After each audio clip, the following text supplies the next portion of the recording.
குமரன், காவேரி 3 பேருமே வந்து சேர்ந்து என்ன பண்ணுறாங்க, விஜய்க்கு வந்து ஃபேவராக எல்லா விஷயத்தையும் அழகாக பண்ணி முடிச்சிடுறாங்க. காவேரி வந்து கரெக்டாக வெண்ணிலாவை வந்து அந்த ரவுடிஸ் கிட்டேருந்து வந்து என்ன பண்ணுறாங்க, தெரியாமல் கூட்டிகிட்டு வந்துடுறாங்க கோர்ட்டுக்கு. அதே மாதிரி நம்ம வந்து குமரனும் என்ன பண்ணுறாரு, ரவுடிஸ் எல்லாம் வந்து அடிச்சுட்டு அங்கே இப்போ வந்து நம்ம வெண்ணிலாவோட மாமாவை வந்து கூட்டிகிட்டு வந்துடுறாரு. நிவீனும் வந்து நல்லா போட்டு அவங்க மாமாவை அடித்து அந்த பசுபதியை வந்து கூட்டிகிட்டு வந்துடுறாரு. இதே மாதிரி 3 பேரும் ஹெல்ப் பண்ணுறதால கரெக்டாக வந்து கோர்ட்டில் வந்து நம்ம விஜயோட கேஸ் வரும்போது வெண்ணிலாவும் சாட்சி சொல்கிறாங்க, அவங்க மாமாவும் சாட்சி சொல்லிடுறாரு. இந்த மாதிரி விஜய் மேலே எந்த தப்புமே இல்லை, எல்லாத்துக்கும் காரணம் வந்து பசுபதி தான் அப்படின்ற விஷயத்தை எல்லாத்தையுமே சொல்லிடுறாங்க. அதனால் விஜயை ரிலீஸ் பண்ணுறாங்க. அந்த பசுபதி வந்து அரெஸ்ட் பண்ணணும் அப்படி சொல்லும் போதே கரெக்டாக வந்து நம்ம நிவீனும் பசுபதி ஒப்படைச்சிடறாரு கோர்ட்டில். அதனால் பசுபதியை அரெஸ்ட் பண்ணிடுறாங்க. இந்த சூழ்நிலை விஜய் ரிலீஸ் ஆனதுன்னு விஜய் ரொம்ப சந்தோஷப்படுறாரு. காவேரி எங்கே அப்படின்னு சொல்லிட்டு தேடுறாரு. இதுக்கெல்லாம் காரணம் காவேரி தான். காவேரி வந்து விடாப்படியாக இருந்து வெளில கூட்டிட்டு வந்தான்ற விஷயத்த விஜய் கிட்டே எல்லாருமே சொல்கிறாங்க. அதுக்கே ரொம்ப சந்தோஷப்படுறாரு. விஜய் வந்து ரிலீஸ் ஆன உடனே காவேரி தேடி ஓடி வராரு. இதை பார்த்த வெண்ணிலா செமையாக அப்செட் ஆயிடுறாங்க.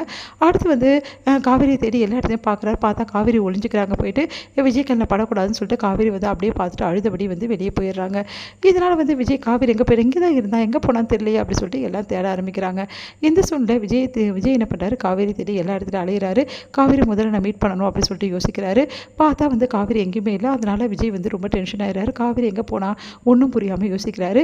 அப்போ வெண்ணா கிட்ட கேட்குறாரு. வெண்ணா வந்து காவேரி போன எனக்கு எல்லாம் தெரியும், ஆனால் காவேரி திரும்பி வரமாட்டா அப்படின்ற விஷயத்த சொல்கிறாங்க. கேட்டு விஜய் அதிர்ச்சி அடைகிறார். நீ என்ன சொல்கிற வெண்ணிலா அப்படின்னு. ஆமாம், காவேரி எனக்கு சத்தியம் பண்ணி கொடுத்துருக்கா, இதுக்கப்புறம் நம்ம வாழ்க்கையில் அவ தலையிட மாட்டா அப்படின்றாரு. அதை கேட்டு பயங்கரமாக அதிர்ச்சி அடைகிறாங்க.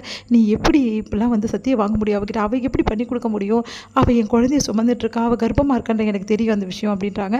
இதை தெரிஞ்சுமா நீ இப்படிலாம் யோசிக்கிற, நான் என்ன பண்ணுறது, அவள் தானே விலைக்கு போயிட்டா, அவள் விலைக்கு போயிட்டான்னா அந்த இடம் காலியாக தானே இருக்குது, நான் வந்து என்ன தப்பு அப்படின்றாரு. உனக்கு இப்படிலாம் பேச உனக்கு அசிங்கமாக இல்லையா, காவேரி தான் என் வாழ்க்கை, அவள் தான் எனக்கு எல்லாமே, உன்னை கெஞ்சி கேட்குற வெண்ணிலா, அவள் பாவம், என்னோட குழந்தை வந்து நான் இல்லாமல் இருக்கக்கூடாது, அப்பா இல்லாமல் அந்த குழந்தை வளரணும்னு நினைக்கிறியா அப்படின்னு சொல்லிட்டு செமையாக திட்டி விடுறாரு.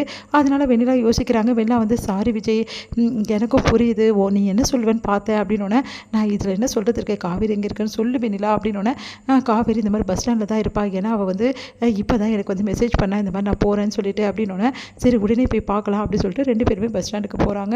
இங்கே காவேரி என்ன பண்ணுறாங்க, பெரிய வந்து கையில் வந்து பேக்கை வச்சுட்டு வந்து பஸ் ஸ்டாண்டுக்கு வந்து பஸ் ஏறதுக்காக நிற்கிறாங்க. கரெக்டாக வந்து விஜய் வந்து பிடிச்சிடுறாரு காவேரியை. உடனே விஜயை பார்த்துட்டு ஓடி போயிட்டு பஸ்ஸில் ஏறிக்கிறாங்க. அப்புறம் வெண்ணிலாவும் கூட வந்துடுறாங்க. வெண்ணிலாவை பார்த்து ஒன்றும் புரியாமல் வெண்ணிலா வந்து காவேரி இப்போ இறங்க போறியே இல்லை பஸ்ஸை விட்டுன்றாங்க. வேறு வழி இல்லாமல் இறங்கி வராங்க. காவேரி பார்த்துட்டு அப்படியே விஜய் செம்ம டென்ஷனாக இருக்காரு.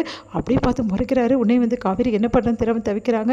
வெண்ணிலா வந்து இங்கே பாரு காவேரி, நீ பண்ணுறது ரொம்ப பெரிய தப்பு, விஜய் நீ இல்லாமல் இருக்க மாட்டார், நீ என்ன நினச்சிட்ட, நீ போயிட்டு ஏன்னா விஜய் என் கூட வாழ்ந்துருவான்னு நினச்சல, அப்படி தானே விட்டுட்டு போனேன்.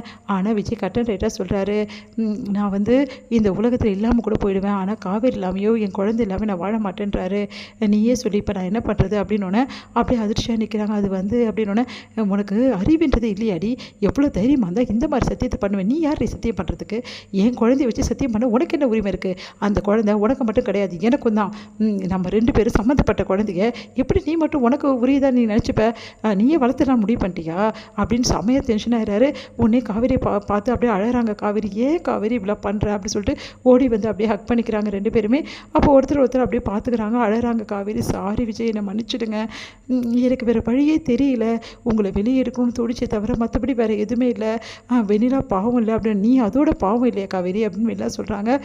இங்கே பாருங்கள், எப்போ நீங்கள் 2 பேருக்கும் வந்து உங்கள் 2 பேரும் குழந்தை பிறக்கும்போது தெரிஞ்சிச்சோ அப்போவே என் மனசை நான் மாற்றிக்கிட்டேன், நீங்கள் கவலைப்படாதீங்க, இதுக்கப்புறம் நான் எந்த பிரச்சனையும் பண்ண மாட்டேன் அப்படின்னு சொல்லிட்டு வெண்ணிலா சொல்கிறாங்க. அதை கேட்டு விஜயும் காவேரியும் வந்து வெண்ணிலாவுக்கு தேங்க்ஸ் சொல்கிறாங்க. தேங்க்ஸ் வெண்ணிலா அப்படின்றாங்க. இங்கே பாருங்கள், இதுக்கப்புறமா வந்து என்னால் உங்களுக்கு எந்த பிரச்சனையும் வராது, நீங்கள் பயப்படாதீங்க, இதுக்கப்புறம் காவேரி நீ கொடுத்த சத்தியத்தை வந்து நான் எதுவுமே எடுத்துக்க மாட்டேன், எனக்கு நல்லாவே தெரியும் விஜய் ஒன்றை விட்டுட்டோ இல்லை நீ விஜய் விட்டு பிரியவே முடியாது, அது தெரிஞ்சு தான் மனசை மாற்றலாம்னு நினச்சேன், நீ கொடுத்த சத்தியத்தால் தான் கொஞ்சம் தடுமாறிட்டேன் அப்படின்னு சொல்லிட்டு இருக்காங்க.